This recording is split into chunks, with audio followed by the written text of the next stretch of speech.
Let's get divorced. The man wanted to divorce his wife for a woman he just met. The reason was that she couldn't conceive a child. The woman laughed bitterly. I can't get pregnant? Am I supposed to reproduce asexually by myself? They had been married for a year, but the man had never touched her. Now he used this excuse to divorce her and elevate his mistress. The man frowned, looking at her with disgust. The apartment in North City will be your alimony, plus $3 million in cash. Don't be greedy. As soon as he finished, the woman raised her hand. I'll sign right now. I was afraid you'd change your mind. The man was surprised by her decisiveness. She wasn't trying to keep him. Hadn't she been secretly in love with him for years? Well, it's better that she's not crying or making a scene. The man turned to leave. He could finally give his beloved woman proper status. They could date openly in the sunlight. Now she should go meet his mistress. The scumbag and the mistress, she wouldn't let either of them off. Her name was Huo Sayan, a quick transmigrator, bound with System 7. She traveled through various worlds completing missions. In her original world, she became a vegetative patient due to an accident. She needed to earn 100 million points through missions to return. The original host in this world had loved Fu Tingchuan for years. Though she married him, she developed depression from long-term cold violence. She committed suicide after being provoked by the mistress. Her mission was to fulfill the original host's wishes. Besides wanting Fu Tingchuan, the original host wanted true love and protection, to be cherished. As night fell, Huo Sayan dressed up elegantly and arrived at the Night Color Club. This was a top VIP members-only club. Since Huo Sayan wasn't a member, she planned to trick someone into taking her in. Just then, a black Maybach slowly approached. Huo Sayan squinted, seeing clearly who was in the car. Her red lips curled into a smile. This was the one. The next second, she walked forward, skillfully gliding past the car's front. Then she softly fell to her knees. The black Maybach braked suddenly. Huo Sayan stood up and walked to the window. Your car hit me. The man glanced at her. Are you sure, sir? I won't ask for compensation.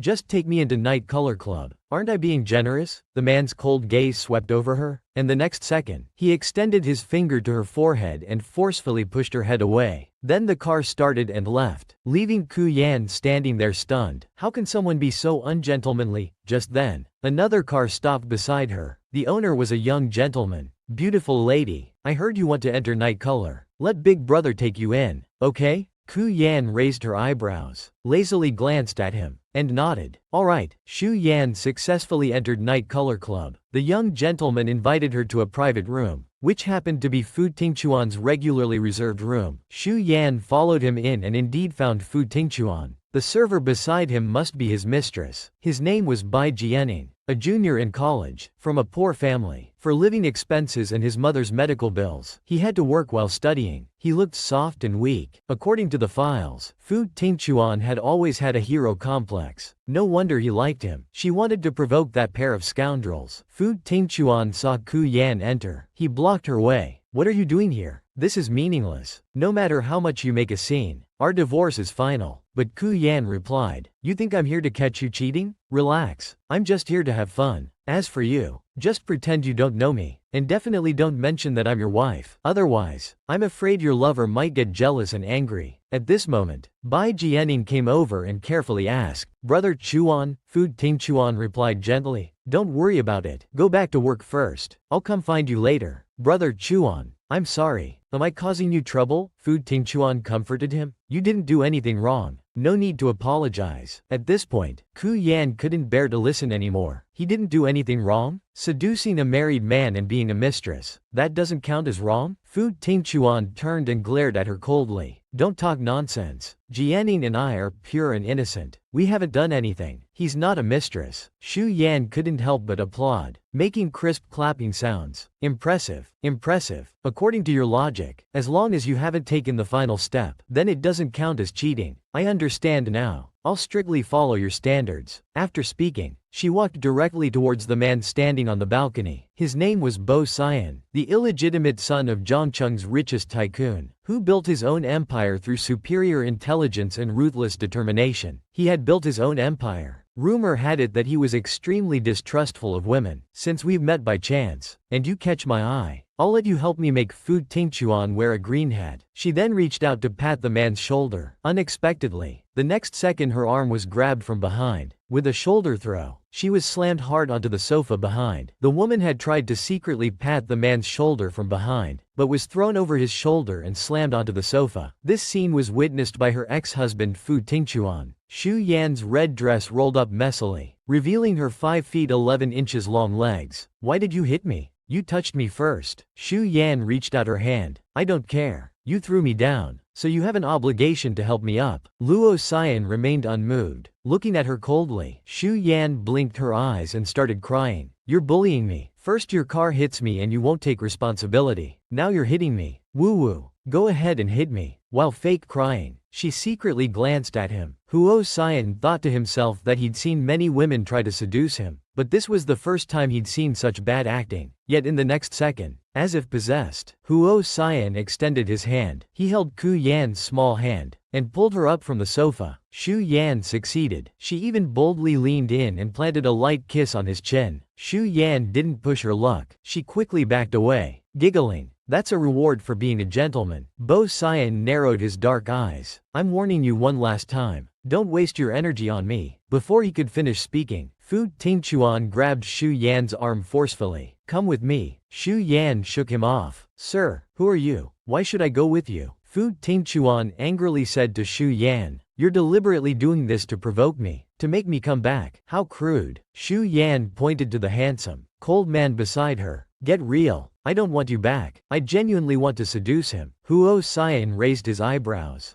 daring to say she wanted to seduce him. She was the first. Such a bold woman. Fu Ting-chuan's temple throbbed with anger. You dared to cuckold me right in front of my face. The next second, he raised his hand to slap Ku Yan's face. However, his hand was caught by Huo Sayan's powerful grip. Hitting women is not what a man should do. Fu Ting-chuan's face flushed red and pale, but he didn't dare resist. Young Master Yan is right, but this woman is. Huo Sayan cut him off mercilessly. I don't care who she is. Hitting women in front of me violates my principles. Fu Ting-chuan was startled and quickly apologized. I'm sorry, young Master Yan. I'll leave now. Then he warned Ku Yan in a low voice. Behave yourself. That's impossible. Young Master Yan, are you heading back? Give me a ride on your way. Do you know what it means to ride in the same car as me? In this city, as many people who fear me, just as many want me dead. Once you get in my car, you might end up in a fatal accident at any moment. Xu Yan lifted her chin proudly. I'm not afraid. I'll protect you. This was probably the funniest joke Huo Sayan had heard all year. Xu Yan leaned against the car window. The night breeze blew in, making the rose fragrance on her body more distinct. Huo Sayan had a natural sense of alertness. He leaned closer to her, sniffing. What perfume are you wearing? Xu Yan turned her eyes to him, surprised. What? I'm not wearing any perfume. Huo Sayan slowly furrowed his brows and said coldly. If I find out there's something wrong with your scent, you'll regret being born. But Xu Yan just laughed lightly. I will only protect you, not harm you. Really, actually, this was just a special ability given to her by the quick transmigration system, a scent that causes suspicion, though it wasn't very useful. At this moment, the car suddenly began to shake. Old Chen, what's happening? Young Master Yan, we're being pursued. There are 3 cars behind us. Huo Sayan remained calm. Hold tight to the grab handle, Xu Yan replied. Okay, soon. 2 of the 3 cars were shaken off. Only 1 jeep remained in hot pursuit. Someone in the jeep opened the window and aimed a gun at their Maybach. The next second, 2 gunshots rang out. Bullets hit the car body. Huo Sayan pulled Xu Yan down. Duck, don't expose yourself at the window. Xu Yan complied, turning sideways and leaning on his leg. Huo Sayan observed her. This woman remained so calm in such a situation. Her courage was extraordinary. Just then, the system's warning sound alerted. Danger. Host, a knife is flying toward your side of the window. Xu Yan looked up to see a small knife flying into the car, heading straight for Bo Sayan's head. Without hesitation, she lunged and threw herself on top of Bo Sayan. There was a chilling thud as the knife tip pierced into flesh. Are you crazy? Xu Yan's face turned pale, cold sweat breaking out on her forehead from the pain. I told you I'd protect you. I wasn't lying, right? Blood soaked through her red dress. An unusual black color showed through. the knife was poisoned. This woman had a natural rose fragrance, but she didn't know that this rose scent could neutralize any poison, and it would all eventually turn into an aphrodisiac. This wasn't a blessing, it was a trap. They arrived at the nearest hospital. Why did they need to test the blood? Was the knife poisoned? Will someone die? We'll have to wait for the test results to know. Afraid of death. Xu Yan's face was pale. Who isn't afraid of death? Huo Sayan looked down at her. If you're afraid of death, why risk your life? What do you want from me? Xu Yan looked up, meeting his deep, profound gaze. She answered honestly, I want your love. The original host's wish was not only to make Fu Tingchuan regret but also to find true love. For dating, I naturally want someone excellent enough to make my heart flutter. You're perfect for that. Huo Sayan sneered. My love? You might as well directly ask for money or houses. That would be more practical. Xu Yan's bright eyes stared at him seriously. No, I don't want your money. Not a single cent. If you need it, I can even support you. Huo Sayan raised his long eyebrows. You want to keep me?